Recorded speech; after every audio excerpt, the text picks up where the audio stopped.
Welcome back to the Balancing Act podcast. I'm Andy Temte.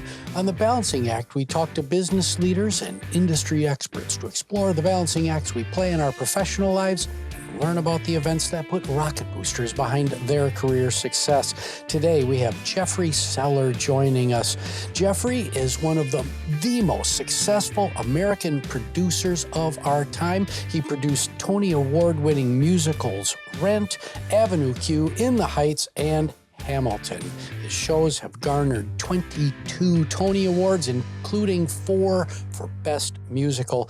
Jeffrey is also the author of Theater Kid, a Broadway memoir, which just landed 2 days ago on store shelves. Congratulations, Jeffrey, and welcome to the show. Thank you, Andrew, for that kind introduction. It's really great to be with you here today. Yeah, thanks. To say that I'm thrilled and excited to interview is a wild understatement. I ask all my guests to tell us the elevator pitch version of your story, but given the breadth of your experience, let's focus on your origin story. What drove you to the lights of Broadway? I am a Jewish kid from Detroit, Michigan. I'm a poor kid and a Jewish kid from Detroit, Michigan, but I did have the opportunity to go to my Temple religious school on Sunday mornings. It was called Temple Israel in the suburbs of Detroit. And they would do a Purim play every year, which, for those who are not Jewish, is the story of the Old Testament Queen Esther and how she saved the Jews from the murderous, sadistic hands of tyrant Haman. We kind of do this play every year in a similar way to the way Christian folks do their nativity pageant at Christmas every year. Sure. It's a tradition. And I loved watching the play. And I remember being in 3rd grade and saying, how do those kids remember the lines? I just thought it was magical. Yeah. And when they announced auditions in 4th grade, I said to my dad, will you take me to the Temple to audition? And my dad said the 4 words that really became a theme through my childhood, which were get in the car. Nice. And lo and behold, I auditioned for this play. I didn't really know yet how to audition, and I was in the chorus. But that year, they mashed up South Pacific by Rodgers and Hammerstein, HMS Pinafore by Gilbert and Sullivan, and the Old Testament story of Esther. So Queen Esther was actually singing, I'm going to wash that man right out of my hair, to express her frustration with her king. Nice. And as a sailor, I was singing We Sail the Ocean Blue from HMS Pinafore, which of course was Gilbert and Sullivan's first major hit in the United States. And I like to say, so my first experience of musical theater was Rodgers and Hammerstein, Gilbert and Sullivan, and of course the Old Testament, which we have learned is very fertile territory for the development of musicals. Yeah. Wow. That is quite the story. I'm going to remember get in the car. Let's go. If you're a parent listening to this, do that instead of no, you don't want to do that. Your answer should be get in the car. Let's go. So, and you know what? That answer was the same answer 3 years later when I wanted to participate in a community theater production, and I asked my dad to take me to the auditions on a Monday night, and the auditions were at a theater 7 miles from our home. And the answer was the same answer the next year when I heard that the Detroit Opera Company, Michigan Opera Theater, was having auditions for the children's chorus, for the chorus of Carmen. Every time, the answer was get in the car. Yeah. Well, if you want to provide your kids opportunity, get in the car. That's awesome. That is a story of opportunity. Jeffrey, if you had to pick one event in your life that just put rocket boosters under your career, just accelerated everything, what would that event be? When I was in 8th grade, I was in a youth theater production of a silly play called Popcorn Pete. And I had a good time. I was the Jack in the Box.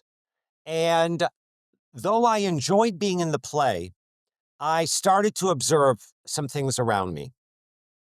Number one, I thought the title of the play was silly. Maybe stupid. Popcorn Pete. Number two, I noticed that the play wasn't very good, that nothing really happened in the course of the 50 minutes that the play transpired over. And number three, our audiences were pretty small. And I asked a question of my youth theater group. I asked Mrs. Janney, who picks the play? And she said, the play reading committee. And I said, well, I want to be on the play reading committee. And my guess is there was ample opportunity, because how many kids who are 14 years old really want to sit around on the weekend and read plays? Right. Yeah. I did. And from that moment, I took that first leap from saying, instead of just being in the play, I want to pick the play. Yeah. And you know what the most important job of a producer is? To pick the play. Yeah. To decide what to do. Because that's how I express my aesthetic, my values, my interests through that decision. Well, let's, so 8th grade, normally my guests pick something, an accelerant in their late teens or their early career. 8th grade is, that's very, very young in your life. Very cool. Now, let's expand on the Broadway producer role, because if you ask most people, if you pulled somebody off the street and said, Yes. What does a Broadway producer do? You would get wildly different answers, and probably a lot of people that just kind of blankly look at you and go, I have no idea. Yes. So in other than picking the play, what does it mean to be a Broadway producer? If I had to narrow it down to like one title that I think a lot more people would understand, I would say that the producer is the CEO. Yeah. He or she is the head of the company. They're the president of this organization. Now, what does that mean for me? It means, I decide I want to do this play. It might mean that I need to hire the writers to write it. It might mean that there are already some writers, but I need to team them up with a director or other collaborators, right? So I need to first assemble the team and hope that when I put this group together, the work that they do together is greater than the individual work that any of them could do on their own. Right. We always are aiming to make something in which the whole is greater than the sum of the parts. Yeah. And then I have to act as parent. I have to nurture that creative team. I have to praise when appropriate that creative team. I have to make suggestions when appropriate to that team. I have to criticize. I have to lead. Yeah. And, and I found something powerful about one of President Obama's statements, which was leading from behind, meaning that let them go as far as they can. Don't get, don't get too demonstrative. Yeah. Wait till you're called upon. I never give criticism until the writer comes to me and says, what do you think? And then I choose carefully what I am going to say and how much I'm going to say. Yeah. So then, adding on to those parenting activities, I am a promoter. I need to go sell this play. And I need to sell it to many constituencies. I need to sell it to investors whose money I need to produce it. I need to sell it to maybe a not-for-profit theater company where I want to develop it and start it. I need to sell it to a Broadway landlord because they have to choose what show they think will be most successful to put in their theaters. I need to sell it to group sales agents who hopefully will buy tickets 20, 30, 50 at a time. And then, of course, most of all, I need to sell it to the consumer and put those butts in the seats. Because if I can't get butts in the seats, I'm out of business. Yeah. Yeah. So you've got lots of hats on. You've got that people management, human resources kind of parenting role. You've got finance. You've got operations. You've got the whole thing there. So in the 8th grade, you said to yourself, "Gosh, I want to be the person behind the scenes picking what goes on." When you went to Broadway, did you know that you ultimately wanted to be that chief executive, or what did that journey look like after you arrived? What were some of your first roles on the way to? I'll try to give you the 3-minute jump. So I went from being in a play, writing a play, picking a play, and then by 9th grade, I'm selling ads to the local businesses to put in the program. So I'm raising money. Yep. I'm typing up the press releases to go out to the local newspapers. So I'm doing publicity and advertising. And that continues so I'm doing all that before I know how to drive. Then I continue doing that in high school. And when I get to college at the University of Michigan, I'm a theater camp director. So I'm teaching theater, I'm directing plays, I'm producing those plays. I am continuing to produce and direct plays as a student at the University of Michigan. And I, in college, start to learn enough about all the different jobs on Broadway to say, I want to kind of do what the great producer director Hal Prince did, who started his career in the 50s when he produced Pajama Game and Damn Yankees and West Side Story and Fiddler on the Roof, and then became a director as well, and then directed Cabaret and Evita, and ultimately The Phantom of the Opera. So I had a guiding light. But I also remember something very clearly, which many of us who are fledgling entrepreneurs can feel, which is this sense of, how am I ever going to get from here to there? Right.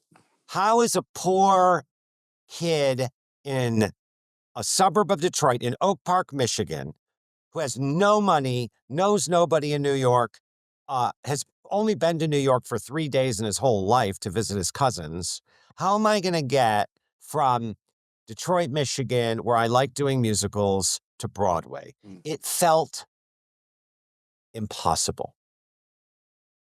But when it feels impossible, there's only one constructive action to take, which is do the next thing.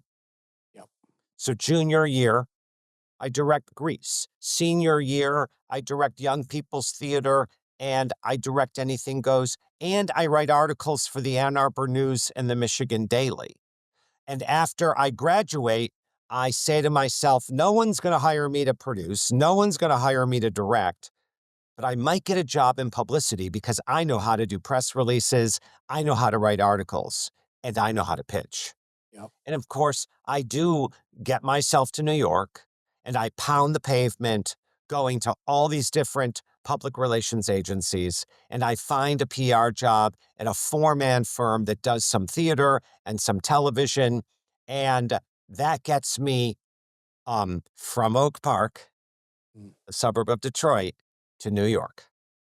My first job, the take-home pay is in 1986, $205 after taxes, but they do offer health insurance. Ah, And it's just enough money for me to pay my rent and maybe go to TKTS and get a $20 ticket for a musical on Friday night. wow. Wow, what a story. Jeffrey, before we get to our break, I love to talk about skills and education. The story that you just told was chock full of lessons, especially persistence. If you're not moving, you're standing still. So that very valuable lessons. Let's run a little thought experiment. You have a bright-eyed high school graduate sitting right in front of you right now who wants to be a Broadway producer someday. What are 2 skills that they need to be working on right now to really hone to set them up for future success? 1, bring people together. I say to this person right now, go find a playwright, find a director, get a group of kids together, and go do a play. Go ask if you belong to a church, ask them to use the basement. Yep. If you belong to a temple, ask them to use the social hall. Yep. If you belong to a community center, get a room. Someone's going to give you a room. Go make a play, a musical, a performance. Right. I could say, of course, you're going to need courage and you're going to need creativity, but I guess that's innate. But what is a producer? Someone who brings people together to make something and then go sell it to the audience. Yeah. Yeah. So if you are a producer, you are a collaborator, you are an aggregator, and you are a salesman. Yeah. And if you can't sell, you can't do it. So the sales skills, absolutely. I just love this. Just go out and do it, get it done. Bring people together. In one of your previous responses, you talked about the whole being greater than the sum of its parts. And in business, that's an old, tired word called synergy. And a lot of people, they look down their nose at the word synergy, that we really can't get that. But in your business, being a producer, it actually happens. There's a magic that happens on a stage with a team that's really, really clicking. And you're providing business leaders hope that synergy can actually be real in their business. So let's look at arguably the best musical ever made, which was West Side Story, 1957. West Side Story is the culmination of the work of 4 artists. Jerome Robbins, who conceived it and directed it and choreographed it. And by conceived it, I mean he had this idea to make a modern day musical in the 50s of Romeo and Juliet. Arthur Lawrence, the playwright who wrote the story of West Side Story and the book and the dialogue.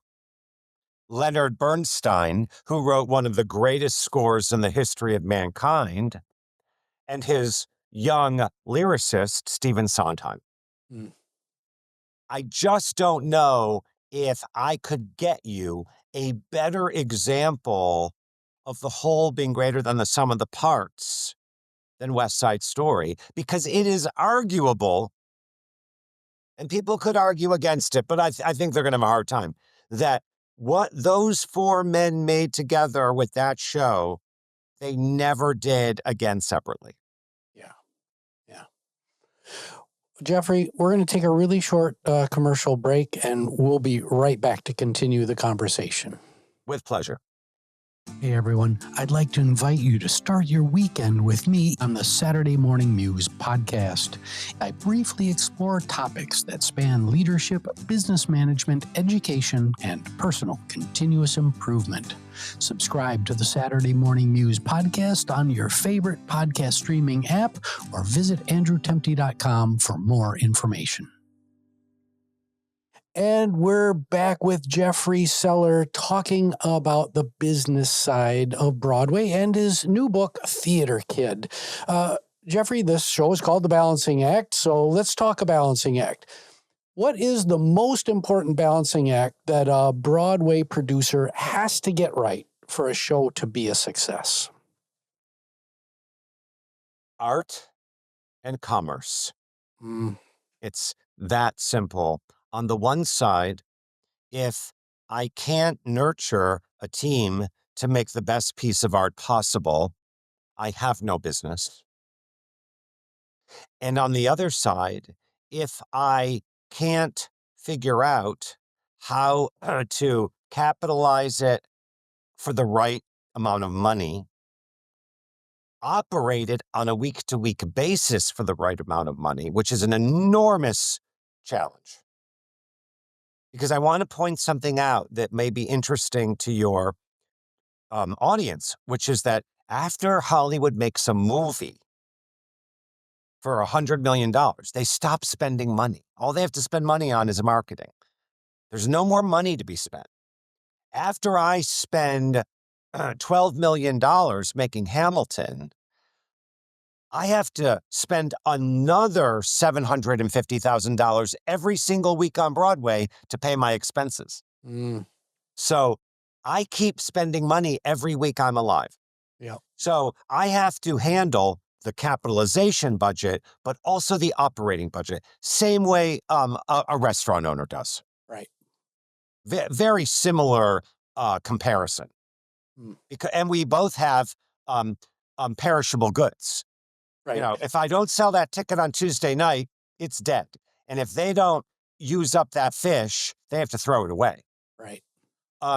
So I have to balance art and capitalization, running costs, and marketing. And how I balance those two things will affect my success short term and my success long term. In the case of Hamilton, pertinent right now, we're approaching our 10th anniversary this summer. 10 years of running. Wow. 5 companies right now throughout the world. That's incredible. Congratulations. It's unbelievable.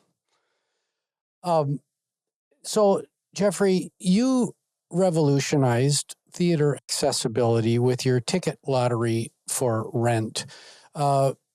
It's expensive to go see a Broadway show. What drives your desire to make the theater more accessible for more of the population, and what's happening now on that front?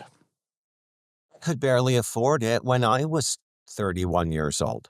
I produced Rent when I was 31 years old. Wow. And at that time, I had to really, dig deep to find the $65. I know that sounds quaint now. To buy a full price ticket to a Broadway musical in 1996.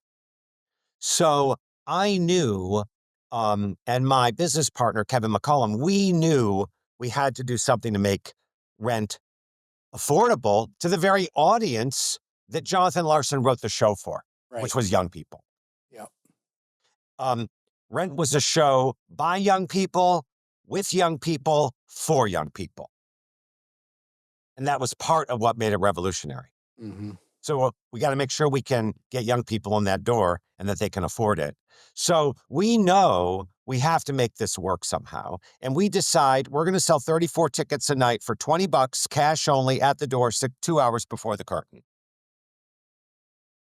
And then we decide, won't it be exciting if we put those 34 people in the first 2 rows of the orchestra section?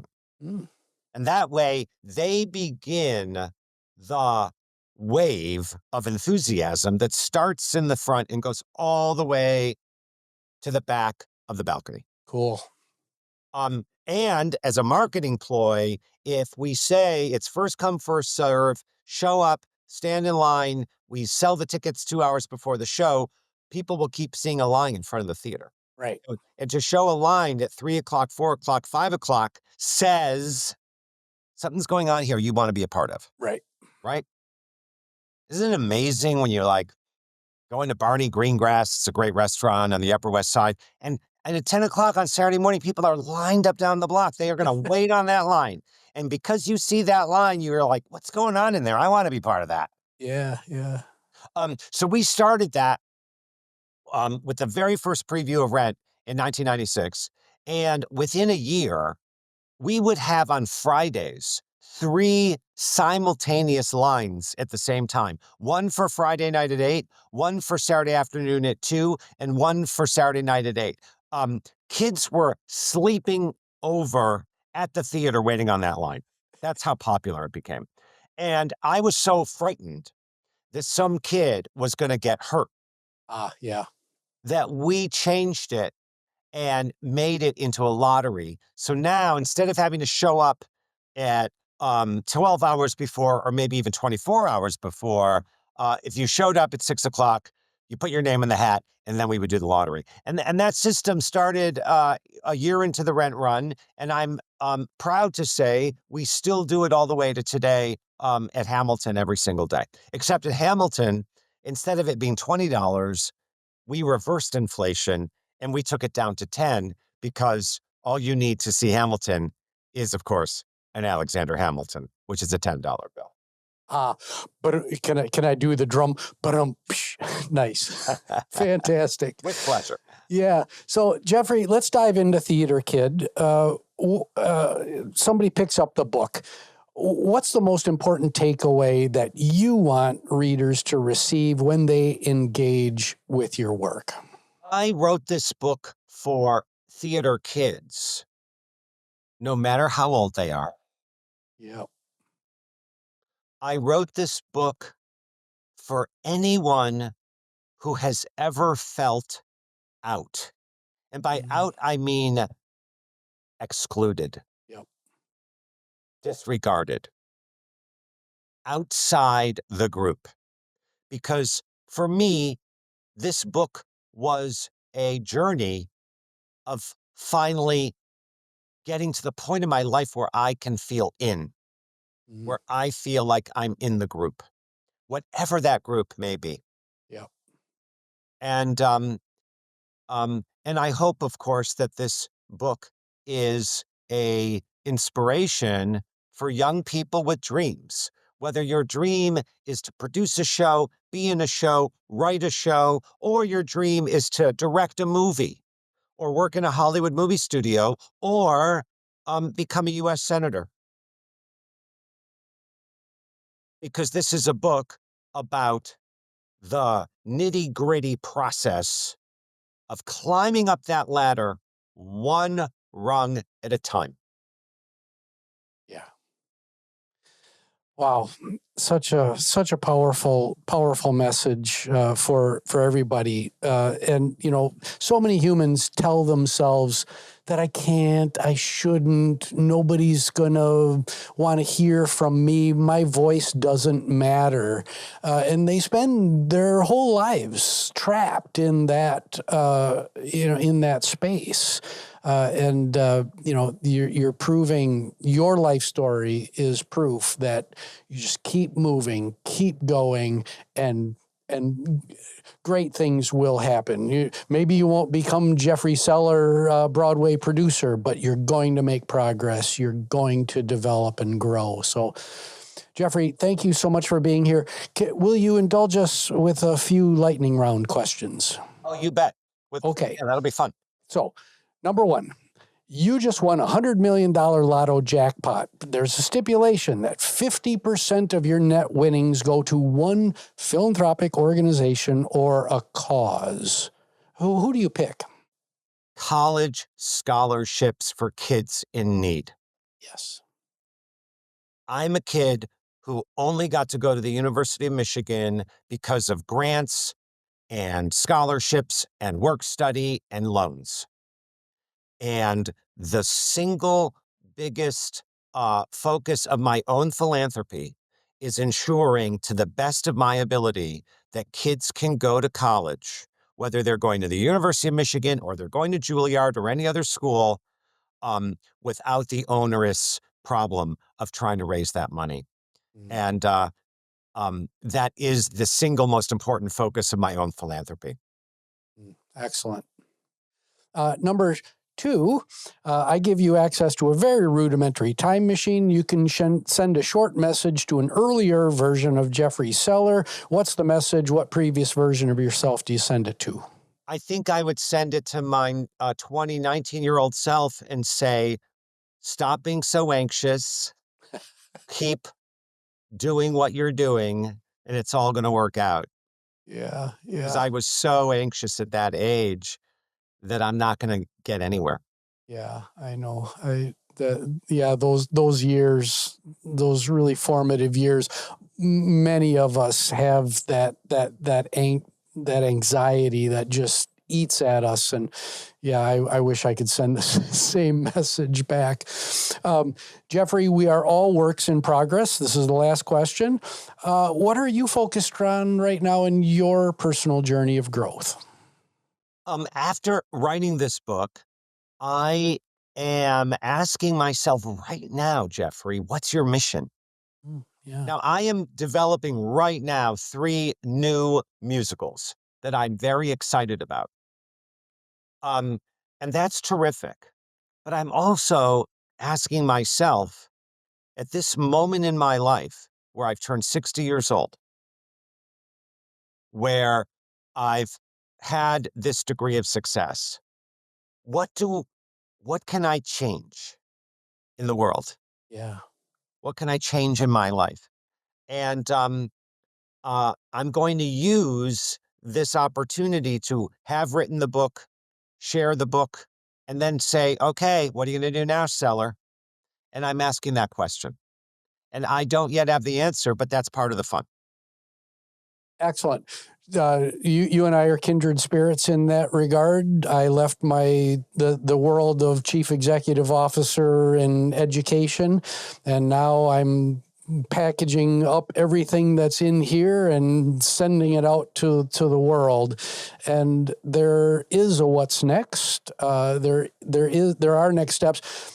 And far too many of us get to this age in our early 60s and convince ourselves that we have to step back instead of continuing to move forward. So thank you for being an example of that. Hey, there is something next, and I'm going to get after it. I wish you all the best in that. Well, thank you so much. Jeffrey, thank you so much again for being on the show. My name is Andy Temte. This is the Balancing Act podcast. You can find us on all the major streaming services. Please like, subscribe, rate, and most importantly, share this very impactful conversation with your friends, your family, your colleagues, and your neighbors. The show is produced by Nicholas Temte. We'll see you next time on the Balancing Act.